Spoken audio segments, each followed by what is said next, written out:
নমস্কার দর্শকবৃন্দ, RS TV লাইভে জ্যোতিষ সমাধানে আমি ডক্টর আশাস্তি সকলকে স্বাগত জানাই। দর্শকবৃন্দ, আজকে হচ্ছে আলোর উৎসব, শুভ দীপাবলি এবং সাথে হচ্ছে কালী পূজা, আমাদের কালী পূজা এবং সাথে হচ্ছে আলোর উৎসব, শুভ দীপাবলি।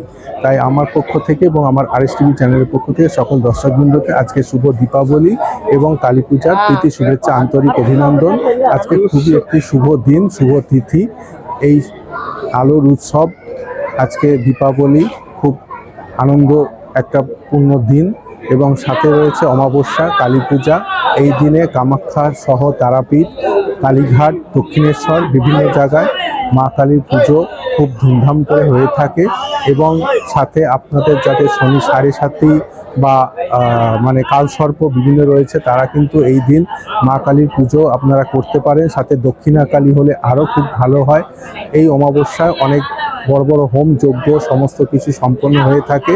যাই হোক, আজকের এই শুভ দীপাবলি, আলোর উৎসব দীপাবলি এবং সাথে অমাবস্যা, মা কালী পূজা, এই শুভক্ষণ শুভ তিথিতে আমার পক্ষ থেকে, আমার চ্যানেল পক্ষ থেকে পুনরায় সকলকে প্রীতি শুভেচ্ছা, আন্তরিক অভিনন্দন। সকলে খুব ভালো থাকবেন, সুখে থাকবেন, সুন্দর থাকবেন। নমস্কার, ধন্যবাদ। নমস্কার, শুভ দীপাবলির অনেক অনেক অনেক প্রীতি শুভেচ্ছা, আন্তরিক অভিনন্দন।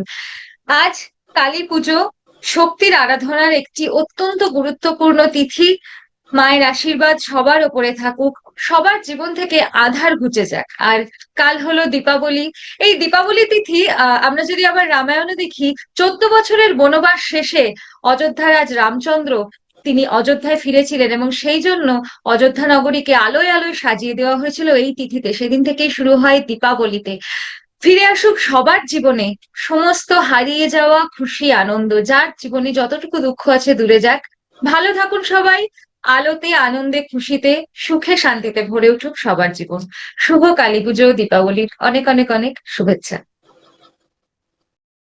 আপনারা দেখছেন আরএস টিভি লাইভে জ্যোতিষ সমাধান অনুষ্ঠান।